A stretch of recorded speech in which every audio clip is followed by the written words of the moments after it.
What is going on, guys? This is LSU Recruiting HQ, and we got a jam-packed show today. Man, you know what time it is. The LSU Tigers get the dub last night.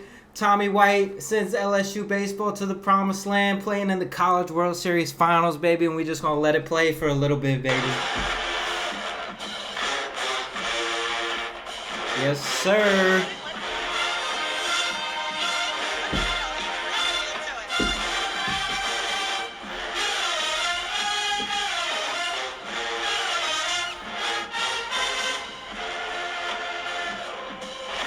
All night, smoking on that Wake Forest pack, baby.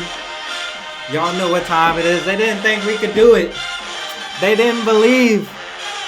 But Tiger fans everywhere knew it wasn't impossible. It was just improbable. Not only did the LSU Tigers make it to the finals, they beat the best team to do it. One of the most craziest college baseball games you're ever gonna see. The best pitch college baseball game you're ever gonna see. That might be the best pitch game you'll see in Major League Baseball, let alone college baseball. What a game, first of all. Hats off to Wake Forest. I know I like to play around a little bit. Got mad respect for Wake Forest. That team was amazing. The pitchers that they just kept rolling out one after the other. This guy had a 2 ERA. This guy had a crazy amount of strikeout. I mean, it was unreal who they were bringing out there. But boys, the LSU Tigers did it, man. They get the job done. Tommy White with the walk-off 2-run home run in the 11th inning in a 0-0 ball game. Man, I was an emotional wreck. I know you guys were too. That, like I said, man, that was some of the best baseball I've watched. It just felt like every inning, you felt like if the team scored, whoever scored the first run was winning the game. And then, you know, you get Paul Skeens, Rhett Lauder going at it. That matchup couldn't have lived up to the hype any more than it did. And it was just a solid baseball game. I mean, unreal. Winner take all, going to the finals. And it lived up to all the hype and more. Just unbelievable. Can't give enough credit to this LSU team, man. They just battled all year. Every year they get every game they lose, you know, everybody hits the panic button. They get rattled, and then they just come back, and man, they do it better than they did it the last time. And last night was no exception, man. Wake Forest came out there and had their guy on the mound. LSU had their guy on the mound. And it was just going to be an absolute war. And that's exactly what it was. Like I said, final score 2-0. Tommy White hits the walk-off home run in the 11th. We're going to talk about it the whole show pretty much. I mean, we're going to preview a little bit of the finals against Florida. But, man, we're going to spend some time talking about what this LSU team has done. A lot of people compared this this College World Series run to the 2017, and it is so similar. It is scary, right? You have a team in 2017 that goes in there, wins the first game against Florida State, plays the number one team, Oregon State, in the second game, gets blown out, has to come back, beat the same team they beat twice, all right? And then they have to go and play Wake Forest or Oregon State twice, and they get it done just like that 27. The only thing for me personally that makes this season better, or this one more memorable than the 27, not taking anything away from that 2017 team. But what makes this more memorable is the condensed schedule of the College World Series now. You got to think, in 2017, you had Jared Poche come back and pitch in the losers bracket elimination game. You had Alex Lang pitch the first game of the doubleheader against Oregon State, who is your best pitcher. So you had your best two pitchers available for that. And then, you know, you have the crazy outing with Caleb Gilbert. But Caleb Gilbert was a starter. Caleb Gilbert was solid all year. So it kind of, it was improbable that what he did. It wasn't expected for sure. But you could draw up a scenario and you had a chance, right? This year, I mean, you come in here, you're rocking with Tennessee, man. Tennessee got the best pitching staff in the nation.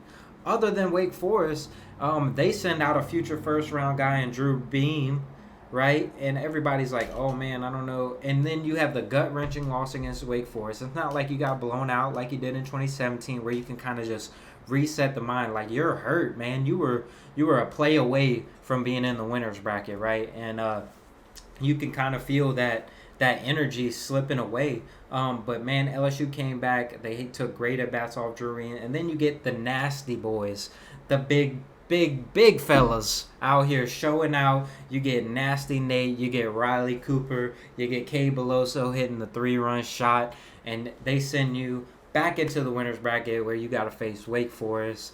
And then you roll out there, with the Johnny Hole staff midweek approach. Javen Coleman only gives you an inning in a third. Blake Money comes in, gives up a couple runs. But then Griffin Herron, guys stepping up. Griffin Herron comes in and shuts them down the rest of the game. Then you got guys like Goodry coming in there, shutting it down as well. You got Cooper, again, picking up his third save of the tournament already. And he comes in, shuts it down. You get the dub 5-2. Man, it was just, and then everything was just leading up to this game. As an LSU fan, there's not much worry when Paul Skeens takes the mound, but when you got a guy like Rhett Lauder on the other end, that can cause for some concern, and it did. I mean, the LSU bats, man, they were off balance, and he was dominating them just as Paul Skeen was dominating Wake Forest. But you kind of knew that going in, that's how it was going to be, and it was going to be a struggle, and it was going to be a war, and it was probably going to be who knocked out the starting pitcher first, and that ended up being LSU. Paul Skeens ended up going into the 8th, but he run into a little bit of trouble. Trey Morgan makes the play of the season with the flip home. Milazzo with the great tag, saves a run right there. That could have been the end of your season very easily. A lot of people doubt why Trey Morgan is at first. Maybe you want to get a better bat in the lineup, something like that. But man, having Trey Morgan at first right there saved your season. There's not a more athletic first baseman in the nation. You can't convince me that there's not. And then Wake Forest, man, they just kept bringing dudes. Bringing dude after dude out of the bullpen. They bring Maxey out, and he just shoves. And then you get the closer comes in after Dylan Cruz gets the single. Then you face Tommy White with a chance, and then we all know what happened there. Tommy White sends one into the Omaha night and walks off in the 11th inning. What a game, man. That was just an amazing college baseball game. That Wake Forest team was so good. But it's something that I've said all season long is, to me, I felt like if LSU played their best, so there was not many teams that could beat them, right?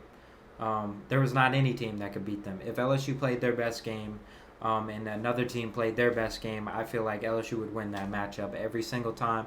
And that's kind of what happened, man. You had the 3-2 game where Wake Forest was just the better team.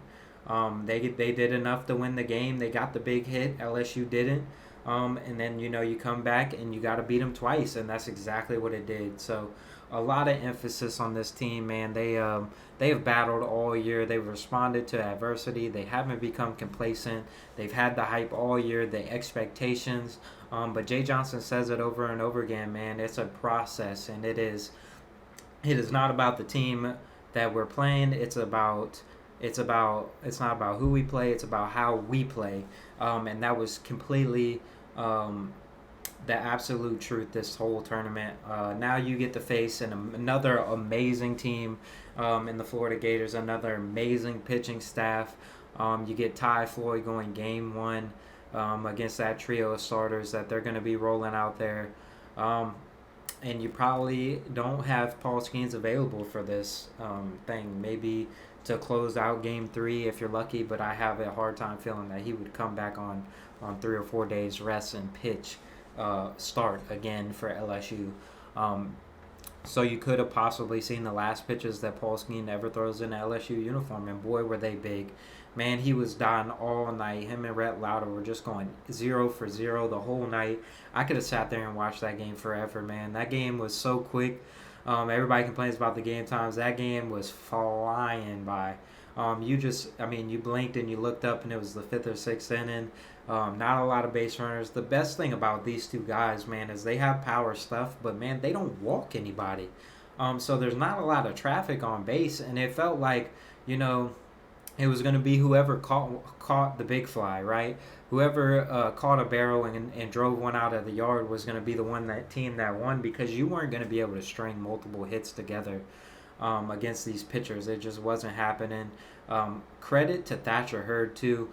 Man, we wrote him off. I mean, I wrote him off personally. I was like, man, this dude hasn't lived up to any of the expectations that we had set for him. And he was just struggling, man. But Jay Johnson said at the beginning of the year, for us to accomplish our goal, we're going to need Thatcher Hurd down the stretch. And boy, has he stepped up. Man, he has been so great since the SEC tournament. Just unreal this whole postseason. He comes in and finishes the game off, gives you 3 innings of shutout baseball. A lot of hard hit balls, but the balls were just falling LSU's way, going right at people. And like I said, you make the plays and you just keep throwing up zeros, and then you finally ran into one with one of your stars, and that's how it ends, man. And that was just an amazing baseball game. I couldn't be happier, with this team and what they've accomplished this year, man. That was just a perfect way to advance to the World Series. The drama filled. You just kind of hanging on the edge of your seat all night, waiting for something to happen, and then to have it end like that, man, was an awesome experience. But man, hats off to Wake Forest.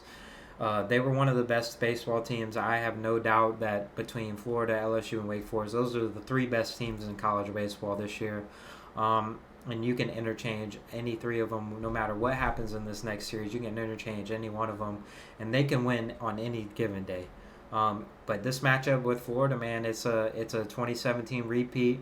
LSU's looking to accomplish something they haven't accomplished since 2009, and that is win a national championship, the 7th in program history. Jay Johnson's hungry for it. This team's hungry for it. You have a lot of legacy guys on this team, man, that want to submit their place in LSU baseball lore. And the only way to do that, man, is by championships. And you got guys like Dylan Cruz, Gavin Dugas, Paul Skeens, all gunning for that national championship, because all these accolades and all this stuff is great, and it is going to be recognized by LSU baseball. But everybody's always going to bring up the fact that this team never won a championship. And I got a feeling, man, this team's got it all, man. They've been battling the last couple days, and what I've seen from this team, they just don't care. They don't care who they're facing. They don't care about what the matchups say, who's got the advantage. Guys are just stepping up and making plays, and that's all you can ask for. So obviously we're going to continue to follow this throughout the time, man. That's all I got for you guys today. We're going to have another video up after the College World Series Finals. I'm going to kind of sit back and enjoy this run. Man, we will see you guys probably next week at some point. Maybe even Monday night after the game, we'll do a little something. But man, make sure you're not already, man. Make sure you're subscribing to the channel. Leave a like, drop a comment. Let me know how you guys are feeling heading into the College World Series Finals. And if you're not already, man, check us out on Twitter, Instagram, TikTok, Facebook, all that stuff. You know where to find us, man, at LSU Recruiting HQ. Make sure you staying in touch, man. We're gonna be ramping things up, ramping baseball down, ramping football right back up, leading right into the football season. So you know what that means, and that means we're gonna be on here a lot. So once again, man, a great college baseball game, a great LSU baseball season is not done yet. Not done yet, man. They still got a chance, and we will be covering it every second of the day. These next couple weekends, or this next week, and we'll be tuning in, man. I hope you guys have a great rest of your weekend, and we will see you next time.